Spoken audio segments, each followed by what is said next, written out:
کچھ ایسے ضروری کام ہیں کہ ہم روزانہ اس کام کو کرتے ہیں، ہر انسان اس کام کو کرتا ہے۔ مثال کے طور پر ہر کوئی کھاتا ہے، کھاتا کون نہیں ہے؟ سب کوئی کھاتا ہے، بھوک لگتی ہے کھانا پڑتا ہے، پیاس لگتی ہے پانی پینا پڑتا ہے، یہ روزانہ کا معمول ہے۔ لباس پہنا جاتا ہے، اسی طرح قضائے حاجت کی جاتی ہے، ہر کوئی سوتا ہے روزانہ اور سو کر کے اٹھتا بھی ہے۔ یہ چیزیں ایسی ہیں کہ روزانہ لوگوں کا یہ معمول ہے، روزانہ لوگوں کو کرنا پڑتا ہے۔ اب اسی کو کرنے سے پہلے ہم سنت کے مطابق سوچ کے کر لیں تو یہی سنت ہے، یہی سنت کی ادائیگی ہے۔ جب ہم سونے کے لیے بستر پر جائیں تو ہم یہ سوچ لیں کہ اللہ کے رسول کی سنت کیا ہے سونے میں، تو اسی اعتبار سے سوئیں، دعا پڑھ کر کے سوئیں، بستر جھاڑ کر کے سوئیں، اس اعتبار سے سوئیں۔ پھر جب سو کر کے اٹھیں پھر فوراً خیال لے جائیں کہ ہمارے محبوب نبی کی سنت کیا ہے، کیسے اللہ کے رسول سو کر کے اٹھتے تھے، تو کس طرح سے سو کر کے اٹھتے تھے۔ دعا پڑھ کر کے اٹھنا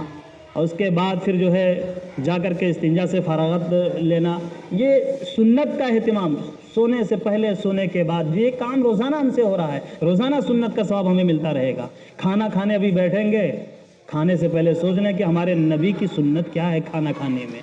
کیسے اللہ کے رسول کھانا کھانے دسترخوان بچھاتے تھے، ہاتھ دھلتے تھے، دعا پڑھتے تھے اور کھانے میں کوئی عیب نہیں نکالتے تھے، اس طرح سے کھانا کھاتے تھے۔ ابھی اسی سنت کو ہم زندہ کر لیں، کیونکہ روزانہ کھانا ہر کوئی کھاتا ہے۔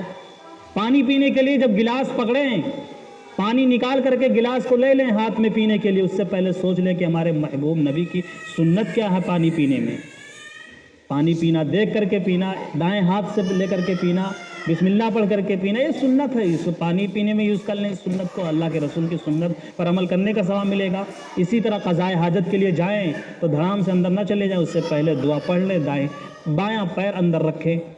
اس کے بعد بیٹھے۔ سنت کے اعتبار سے بیٹھنے کی بھی سنت ہے، اللہ کے رسول کی زندگی پر قربان جائیے کہ ہمارے نبی کی زندگی کتنی کامل اور مکمل ہے کہ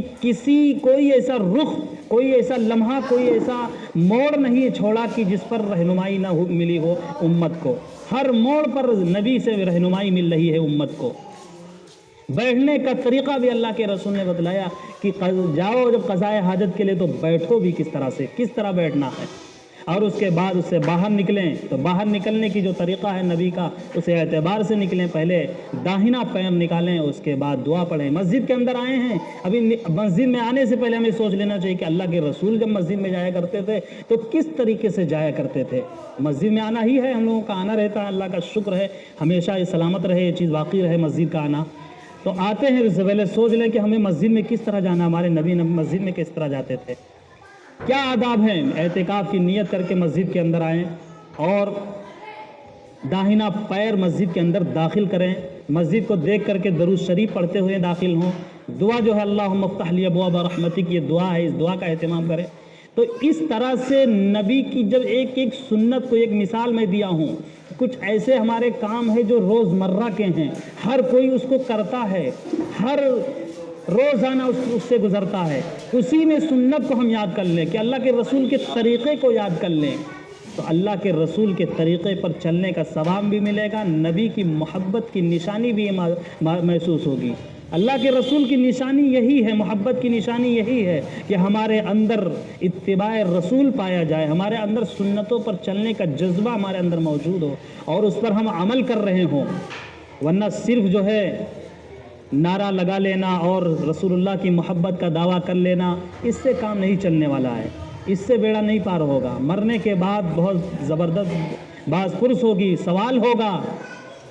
اللہ کے رسول صلی اللہ علیہ وسلم سے محبت کا اظہار تو اس انداز میں ہونا چاہیے کہ جب 12 ربیع الاول آئے تو 12 ربیع الاول میں اللہ کے رسول کی سنت پر عمل کرنے کا ایک جذبہ اپنے اندر لے آئیں، ٹھاننے کی 12 ربیع الاول سے پھر پورے سال ہم کبھی نبی اور آقا کی سنت کو رائگاں نہیں جانے دیں گے، کبھی ہم ضائع نہیں ہونے دیں گے اپنے آقا کی سنت کو، ہر سنت پر عمل کریں گے اور اسی دن سے اپنے اندر ایک تہیہ کر لیں، اپنے اندر ایک ارادہ پیدا کر لیں کہ آج سے 12 ربیع الاول کی تاریخ سے ہم نبی پر کثرت سے درود پڑھیں گے، 200 مرتبہ صبح پڑھیں گے، 200 مرتبہ شام میں پڑھیں گے، چلتے پھرتے نبی پر ہم درود و سلام کا نذرانہ پیش کریں گے۔ یہ اظہار محبت ہونا چاہیے۔ اظہار محبت اس انداز میں ہونا چاہیے کہ اللہ کے رسول کی زندگی کے جو پہلو ہیں، اللہ کے رسول نے جو زندگی میں انجام دیے ہیں، اللہ کے رسول کی جو خوبیاں تھیں، اللہ کے رسول کے جو کمالات تھے، لوگوں کے ساتھ احسان سلوک تھا، لوگوں کے ساتھ جو سلوک تھا،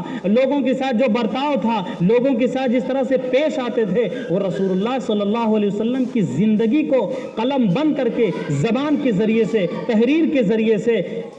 الگ الگ بھاشا میں، الگ الگ لینگویج میں اس کو لکھ کر کے لٹریچر میں اس کو پھیلائیں، غیر مسلموں کو بھی دیں کہ ہمارے نبی کی زندگی ایسی تھی، ہمارے نبی کی زندگی کے اندر یہ چیزیں خاص نمایاں تھیں، ان چیزوں کو ہم ہائی لائٹ کریں، ان چیزوں کو پھیلائیں۔ یہ اظہار محبت ہے کہ اپنے کردار سے بھی رسول اللہ کی زندگی کو زندہ کریں اور اپنے افعال سے بھی رسول اللہ کی زندگی کو زندہ کریں، اپنے اقوال کے بھی ذریعے سے اللہ کے رسول کی